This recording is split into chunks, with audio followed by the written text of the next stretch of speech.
I think a useful place to start might be with a recent academic study by an Oxford professor of traditions of war, which contrasts two leading paradigms in the study of just war, what the author calls the Grotian and Republican interpretations. First paradigm traces back to Hugo Grotius, famed 17th century humanist, who founded the dominant framework of thinking on laws of war. Within this paradigm, a law of war is an act of states, and just war proposals are means to humanize, to introduce humanity in warfare. One tradition. The contrasting Republican paradigm traces back to Rousseau and the uprising against monarchy and feudalism in the late 18th century, including the American Revolution. This paradigm blends war with justice, with liberty, equality, individual and community rights, whatever else may fall within our concept of justice. Well, these positions are, of course, idealizations. The real world is more complex. The formal implementation of efforts to introduce humanity into warfare do not simply disregard questions of justice, but they do put them to the margins. They're not central to the codification of the principles of world order and practice, with the single exception of the Universal Declaration of Human Rights, which has a pretty tattered history. Well, despite real-world complexities, the differences between these two approaches to just war, I think, deserve attention in considering both the issues that are addressed and those that are ignored. We might ask whether that itself is just.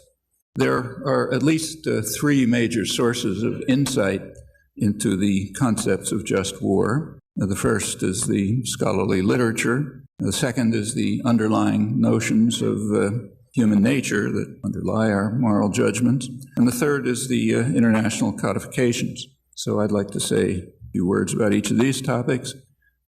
I think it may help to indicate in advance where I'm heading. In brief, my own conclusions are that the literature merits careful attention, but is ultimately not very instructive about just war.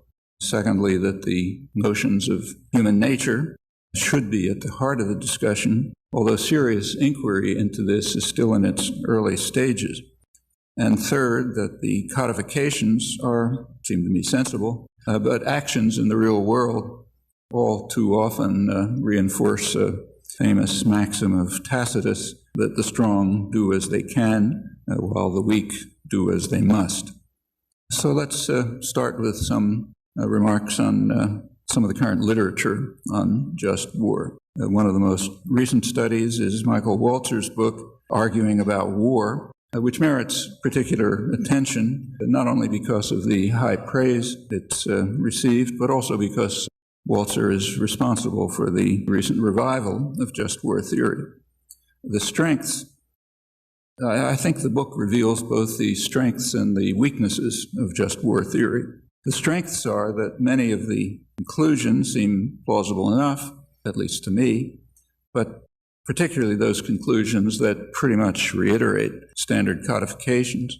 The weakness is that despite the book's title, Arguing About War, it's very hard to find an argument. You might try that as an experiment. And more accurately, while arguments are sometimes detectable, they rely crucially on such premises as seems to me entirely justified, or I believe, or no doubt.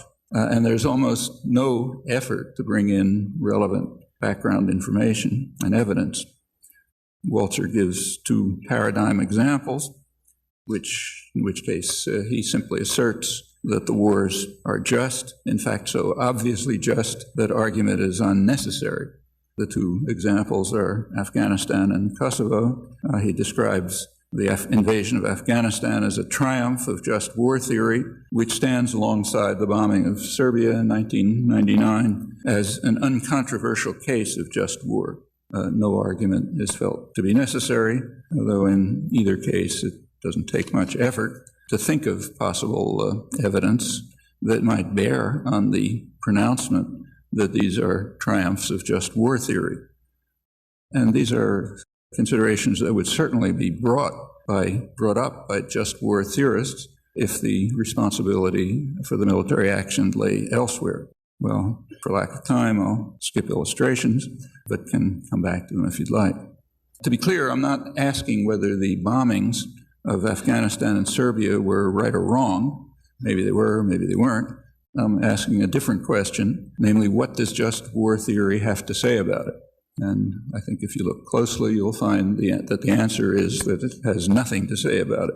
We're left with assertions of the authors that state violence was justified, uncontroversially so, and any consequences, whether anticipated or not, are entirely, no doubt, the fault of the official enemy.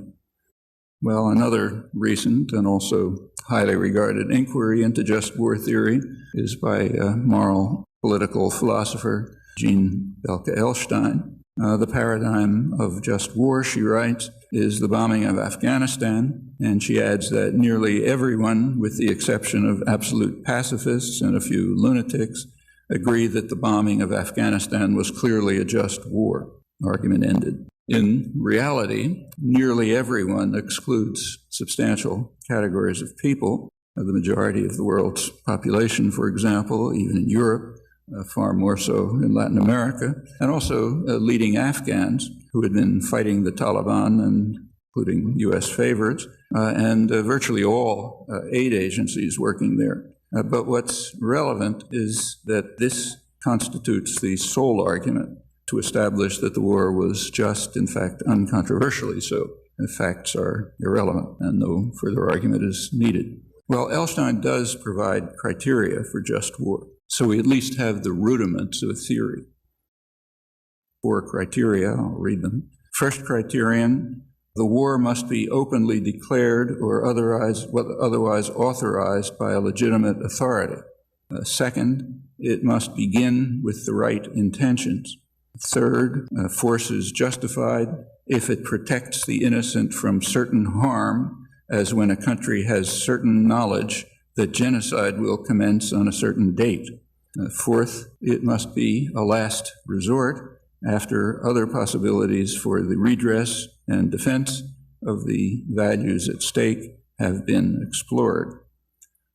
Well, the first 2 conditions are vacuous. Declaration of war by an aggressor confers no support whatsoever for a claim of just war. And even the worst criminals claim right intentions. The third and fourth conditions sound reasonable, but they have no relevance at all, clearly, to the case of Afghanistan. So therefore, Elshstein's paradigm example collapses entirely under her own criteria. We add just one word on the classic modern work, Michael Walzer's Just and Unjust Wars, which I believe you've been reading. My personal judgment is that his conclusions are generally very reasonable, also pretty much in accord with the conventional reading of the United Nations Charter. But what's relevant here is that the conclusions just about invariably rely crucially on the ubiquitous phrase, it seems to me, and so on. And you might test.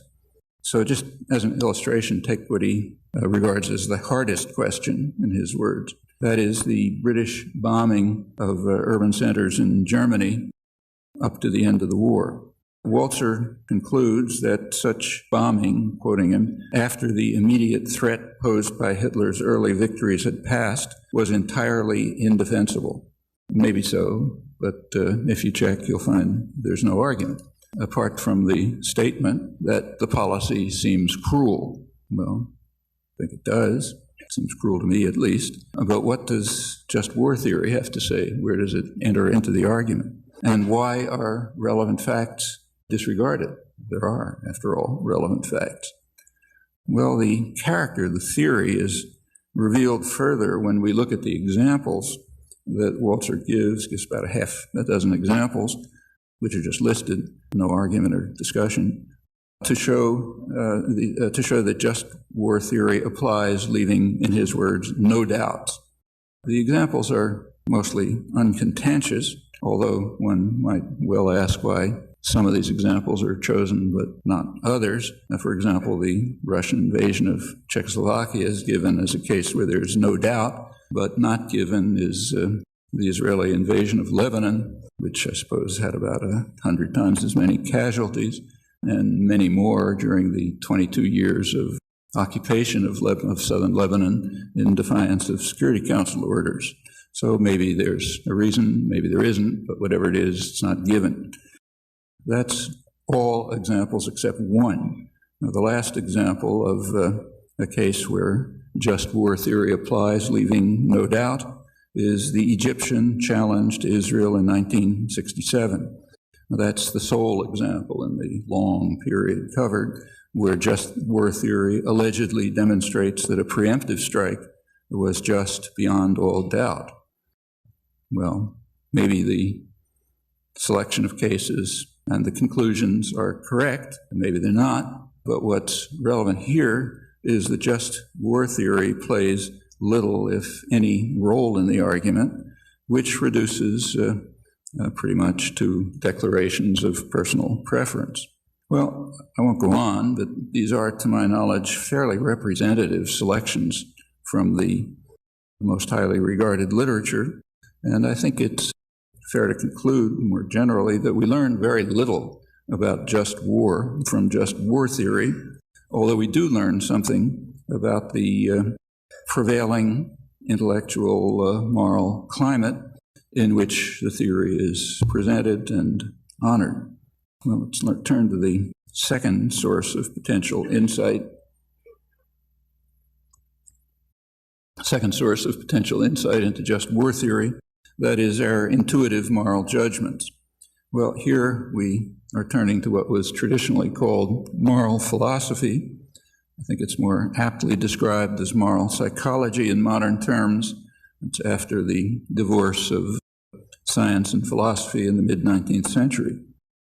A century before that, David Hume had done his classic work on what he called the springs and origins of human nature.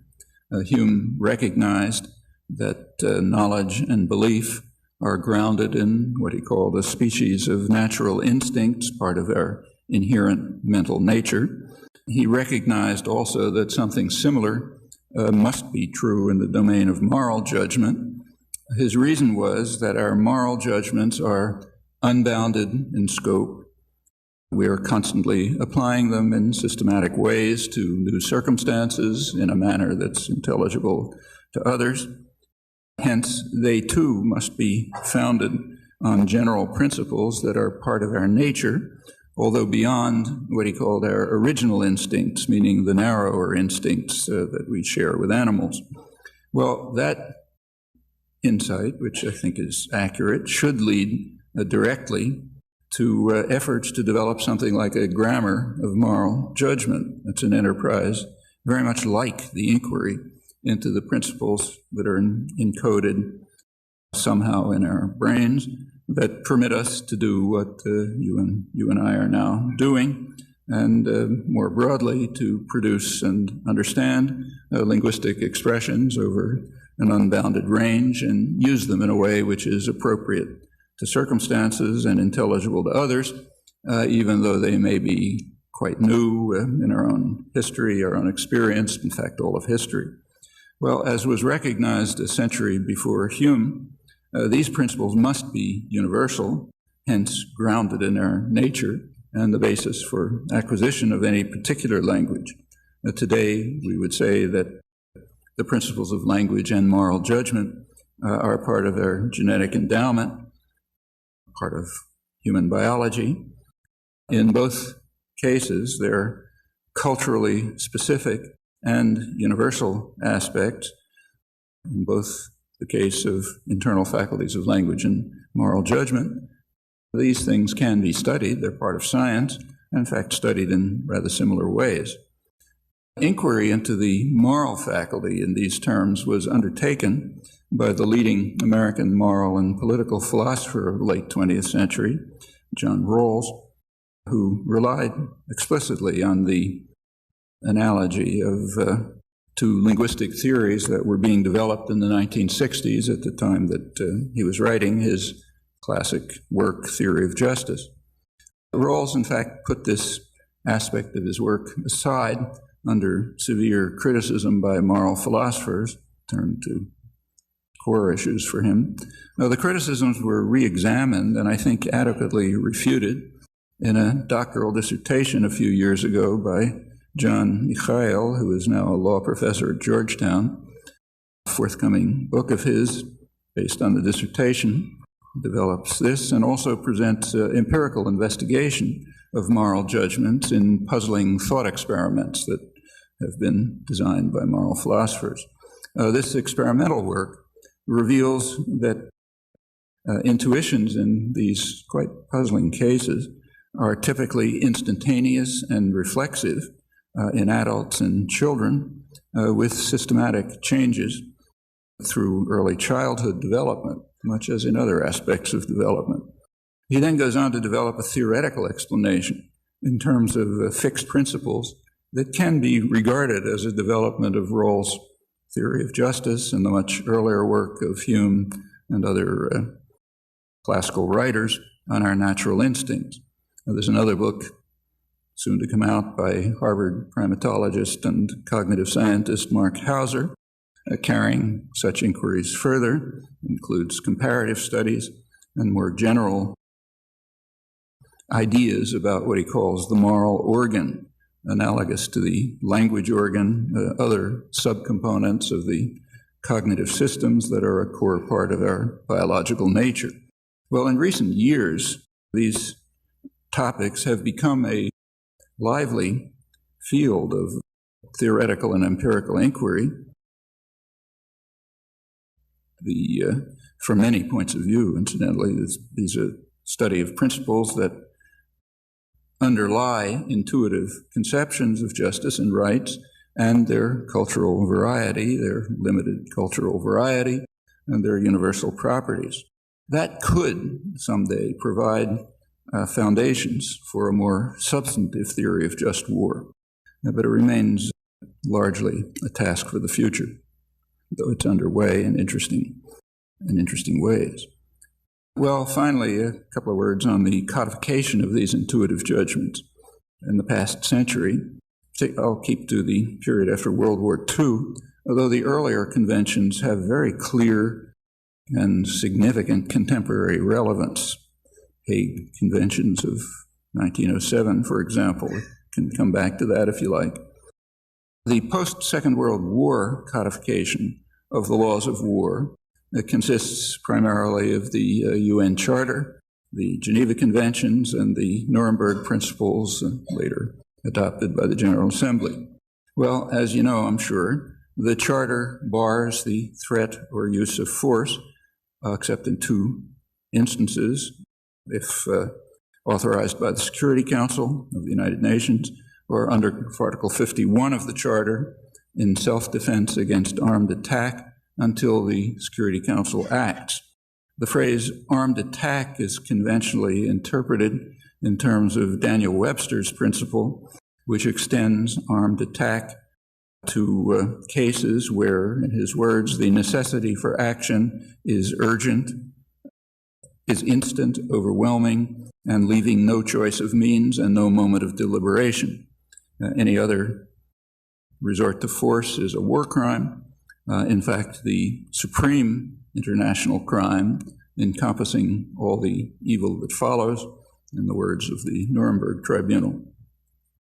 Now, there was a high-level UN panel meeting and issued its report in December 2004, included, among others, former National Security Advisor Brent Scowcroft. It concluded that Article 51 needs neither extension nor restriction of its long understood scope. It should be neither rewritten nor reinterpreted. Last September, the UN World Summit reaffirmed, quoting, that the relevant provisions of the Charter are sufficient to address the full range of threats to international peace and security. The summit further endorsed the responsibility to commit ourselves to helping states build capacity to protect their populations from genocide, war crimes, ethnic cleansing, and crimes against humanity, and to assisting those which are under stress before crises and conflicts break out. The summit granted no new right of intervention to individual states or regional alliances, whether under humanitarian or other professed grounds, and it established no responsibility to protect, contrary to what was widely alleged in news reports and commentary. The high-level panel of December 2004 had reached the same conclusion in words that were specifically directed at intellectual opinion and state practice in the West in recent years.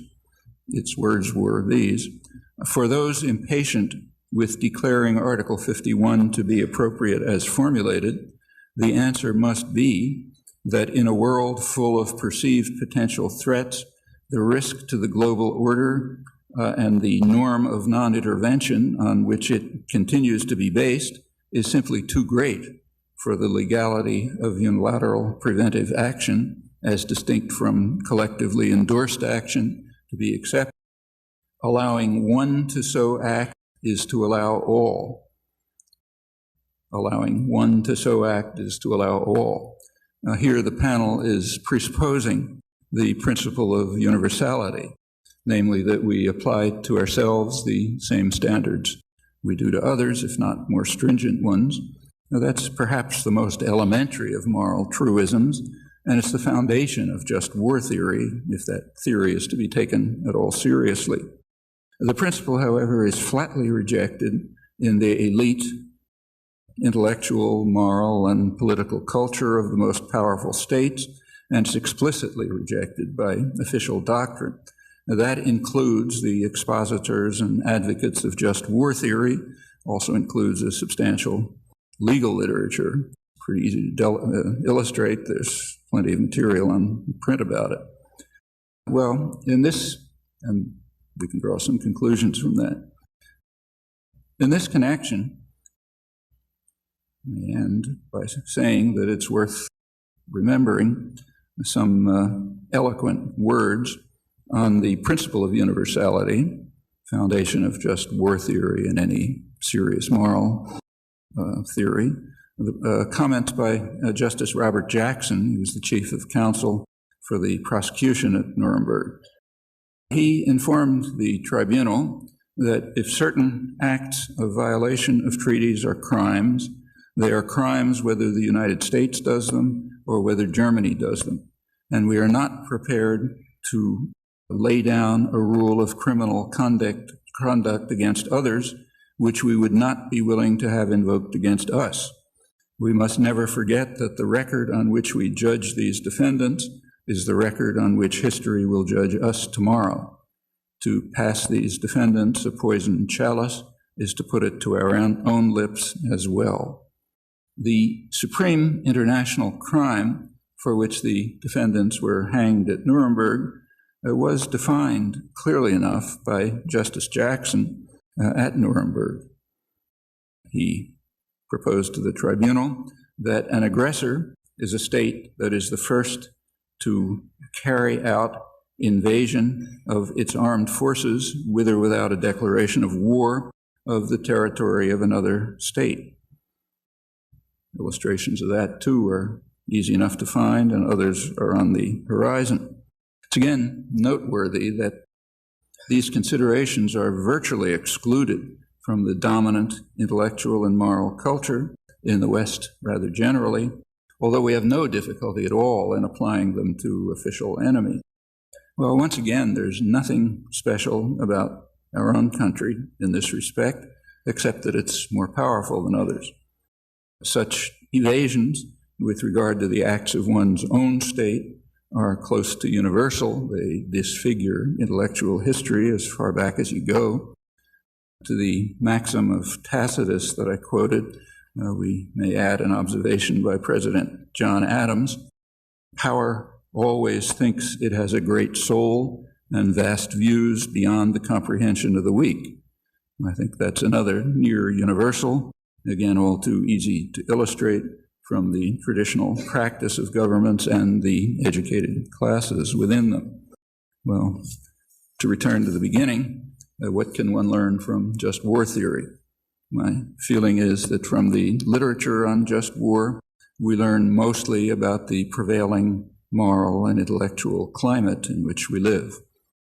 Scientific inquiry into moral psychology and its roots in our nature may someday provide important insights, but practice cannot wait for that day any more than engineering has waited for physics or medicine for biology for centuries in these cases, which are much simpler ones and much more accessible to inquiry than human nature. Thirdly, the codification of laws of war has over time had a notable civilizing effect, but the gap between professed ideals and actual practice is much too large to be tolerated, in my opinion. Thanks.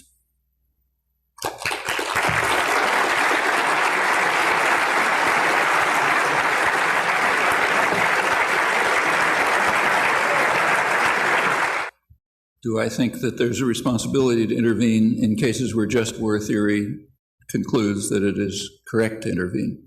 Is that the question?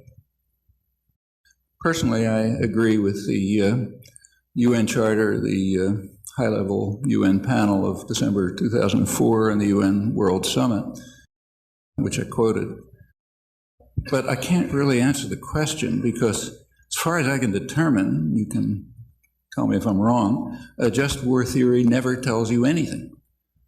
It doesn't tell you when it's proper to intervene. What it tells you is, I think it's proper to intervene. Well, I may also think so, but there's a big gap between assertion and argument, and between surmise and evidence. So if you can tell me where just war theory entails that we ought to intervene, we can consider the question. But until that's done, we can't really consider the question. I was wondering, do you believe that it would have been right to reassess Article 51 of the UN Charter, and do you believe that by not reassessing it and not rewriting it, it loses relevancy? I'm sorry, I didn't get it. Could you say it again? By not reassessing it not rewriting it, yeah. Do you believe it loses its... Well, it has been reassessed repeatedly. For example, by the high-level UN panel of December 2000 that issued its report on 2004 with many distinguished participants. I mentioned Brent Scowcroft, but there are others. Yes, that's exactly what they did. They reassessed the UN Charter, and their conclusion is what I read. The UN World Summit last September, again, reassessed the UN Charter, and that's what it concluded. Maybe there should be a further reassessment. Fine, then let's undertake it. And let's consider their arguments or other arguments. But we can't say that it hasn't been reassessed. I mean, we can say that we haven't paid any attention to it. Well, that's possible, in fact, true. But it certainly has been reassessed by very respectable and leading figures. And their conclusions, in my opinion at least, are pretty justified. However, to get back to the main topic, I don't think just war theory tells us anything about that. When we judge these things, we're judging them on another basis, on the basis of actual evidence about what happens in particular cases, in terms of our fundamental moral principles, which we should try to explicate and apply, like the principle of universality. That's the way we should reassess it. Also, we should, I think seriously about the statement that I quoted of the December 2004 panel that was directed to people like us. It was directed to intellectual opinion in the West.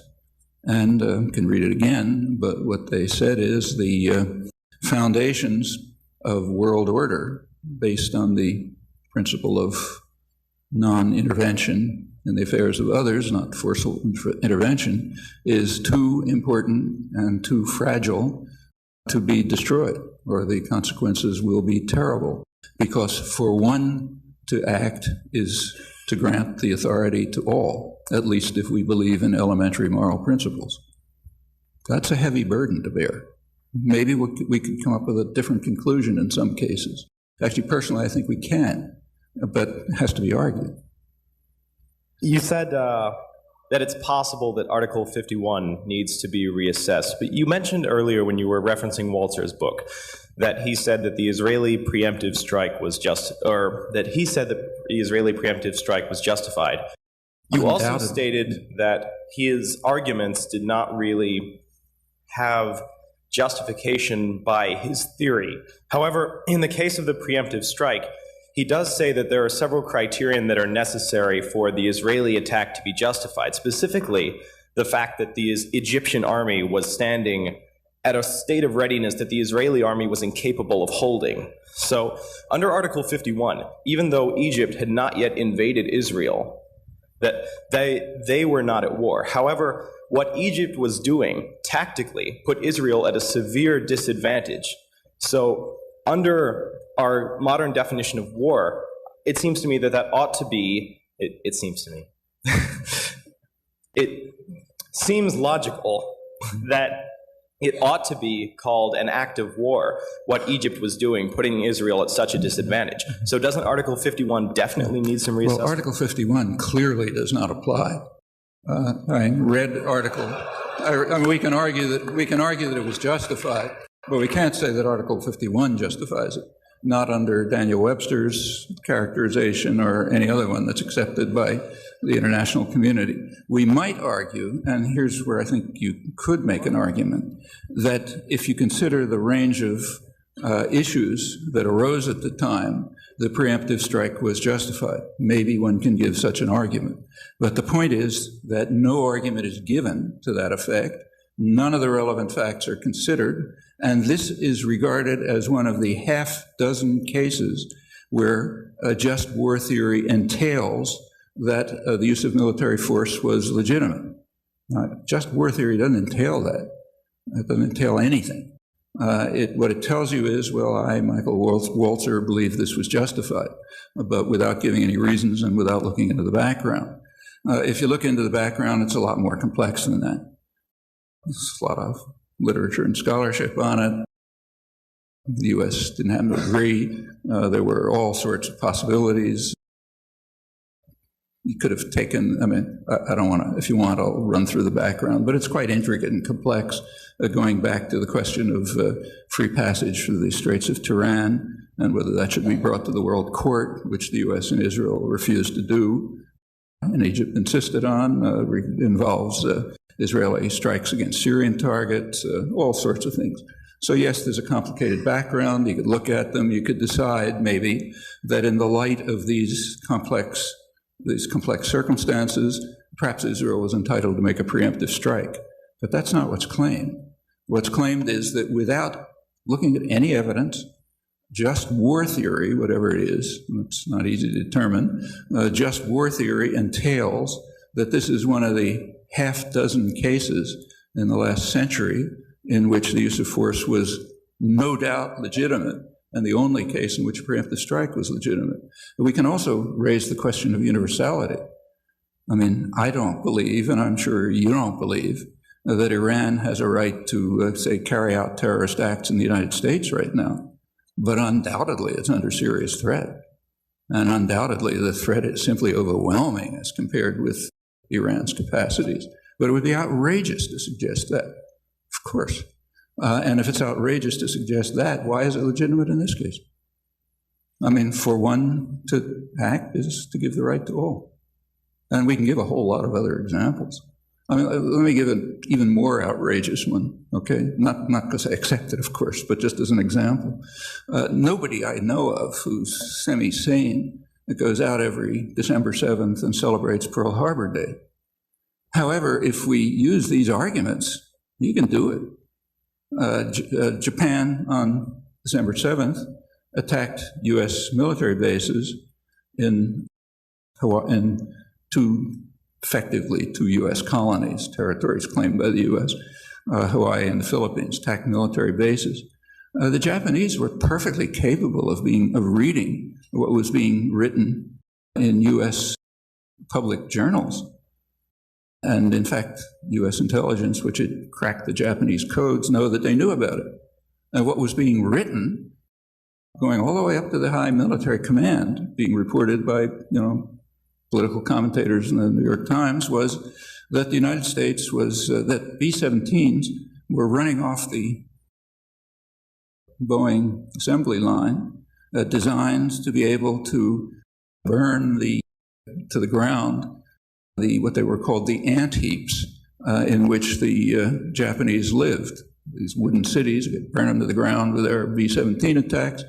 Furthermore, B-17s were being shipped from the Atlantic, where they were needed, to Pacific bases in preparation for such attacks. Well, is that a threat? Yeah, it's a pretty serious threat. Does that justify Pearl Harbor? I mean, not in 10 million years. But if that doesn't, why is this justified? Do you think our operations in Iraq are preventive or preemptive? And do you think that our operations in Iraq are just or unjust? Well, there was interesting terminology in that. The administration presented it, and in fact, the National Security Council described, they had that in mind, but more generally, as preemptive war.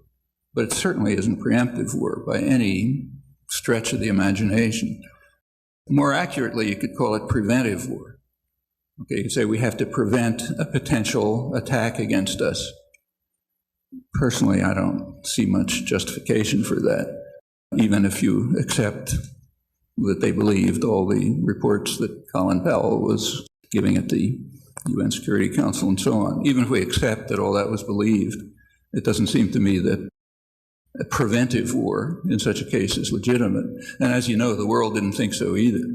There were international polls taken on this, and outside the United States and to a more limited extent, England, you could barely find a country in the world where support for it was above 10%. In fact, the only two exceptions in the international polls that were taken were India and Israel. But both of them had something different in mind. Now, what they had in mind was their own repression of occupied territories, Kashmir and the occupied territories. They liked the idea of preventive war by the powerful, but they weren't talking about this. However, the rest of the world was almost non-existent, 10% or less. And again, we have the same question. If preventive war is legitimate under those circumstances, it's legitimate for everybody. Okay, that means it's legitimate for Iran today. I mean, to take another case, it is simply undeniable, I read it right in U.S. official documents, that the United States has been carrying out a terrorist war against Cuba since 1960. I mean, at first it was with direct participation. In more recent years, it's just with tolerance. But that it happened isn't even questionable. John F. Kennedy assigned his brother, Robert Kennedy, the task of running the terrorist war. It was to be his highest priority. Robert Kennedy's official, more or less official biographer, historian Arthur Schlesinger, who was a well-known historian, who was a Kennedy member of the Kennedy team, a Latin American advisor. He writes that Robert Kennedy's task was to bring the terrors of the earth to Cuba. And if you look back at the record, it was no joke. And it continues, now still based on U.S. soil. And the U.S. happily harbors terrorists who were involved in it. Does that give Cuba the right to carry out terrorist acts in the U.S. To prevent this? Did it ever give them the right? Well, I don't think so. I'm sure you don't think so. But if preventive war is legitimate, why not?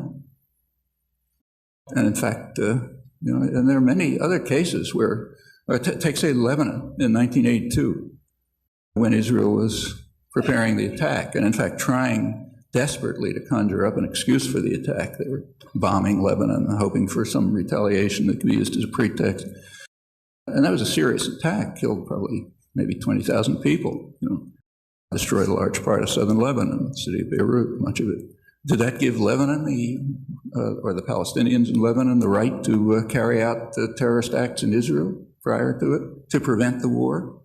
Well, I certainly don't think so. I'm sure you don't. But if preventive war is legitimate under such ambiguous cases as Iraq, why isn't that legitimate? So no, I don't think it was just. I think it was aggression. Sir, Walser's legalist paradigm, when he describes it, he also describes three revisions, one of which being the human rights revision, saying that it is justified to intervene if human rights are being violated. Would you give any credence to the argument that Saddam Hussein was in fact a tyrant that did violate human rights? Oh, he certainly did. Even though there were other reasons given for war, such as WMD, and additionally, aggressors, Walser also describes aggressors as also being just to go against the war, go to war against.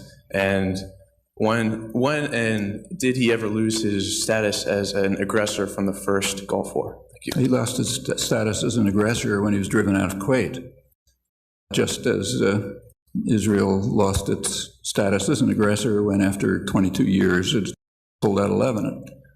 But and I can give plenty of other examples close to home. But as for the human rights violations, they were horrendous. And here is one of the cases where it really is important to look at facts before you make decisions. And we know the facts. They're not secret. So yes, Saddam Hussein carried out horrendous human rights violations. In fact, he's on trial for them right now. But have a look at the trial. Saddam Hussein is on trial for crimes that he committed in 1982. Right? He's charged with killing, probably accurately killing about 150 or signing the death warrant for 150 or so Shiites who were involved in an uprising. Yeah, that's a crime. 1982 happens to be an important year in U.S.-Iraqi relations. This should be headlines in a free press, in my opinion. It was a very important year. 1982 was the year in which Ronald Reagan dropped Iraq from the list of states supporting terrorism so that the U.S. could start providing him with extensive aid, including military aid, including means to develop biological and chemical weapons and missiles and weapons and nuclear weapons. He was dropped from, and Donald Rumsfeld shortly after went to firm up the agreement. The next charge against Saddam Hussein, the one that's going to come along, it's been announced, is a much more serious crime, the atrocities against the Kurds in 1987, 1988, the Al-Anfal massacres, Halabja. Yeah, they were terrible. Probably killed 100,000 people. The U.S. didn't object. In fact, the Reagan administration blocked efforts in Congress even to protest against it. Furthermore, the support for Saddam increased and continued. In fact, Saddam was given an extraordinary privilege. Remarkable. I mean, he got away with attacking a U.S. naval vessel and killing 37 soldiers of seamen in 1987. That's pretty astonishing. Nobody can get away with that. But we were supporting, the Reagan administration was so strongly in support of Saddam, right through the worst atrocities, they even let him get away with that. I mean, in 1980, this continued after the end of the war with Iran, after the worst atrocities. In 1989, Iraqi nuclear engineers were invited to the United States to take part in a conference, it was in Portland, Oregon, in which they were trained in how to develop weapons of mass destruction. Well, that's 1989. Furthermore, George Bush #1 told us why it was being done. They said, we have to provide aid to Saddam because it's of our responsibility to help U.S. exporters and because he contributes to stability in the region. In fact, that continued. I mean, after the invasion of Kuwait, after he was driven out of Kuwait, Iraq was practically bombed into rubble. The U.S. had total control of the area. There was an uprising. March, April 1991, Shiite uprising in the south. Probably would have overthrown him. There were rebelling Iraqi generals. Good chance he would have been overthrown. Well, the Bush administration determined that they would essentially permit Saddam to crush it. They used military helicopters, other armed equipment. They didn't have to do that. That led to a huge massacre. And it was described. You can go back and read the New York Times right after that. They said, well, it's regrettable, but there's a consensus among the U.S. and its allies, meaning Saudi Arabia and Britain. There's a consensus that I'm virtually quoting, that Saddam Hussein offers more hope for the stability of the region than those who are trying to overthrow him. That's 1991, you know. Yeah, the human rights violations were horrendous. Does that have anything to do with the invasion? No, nothing.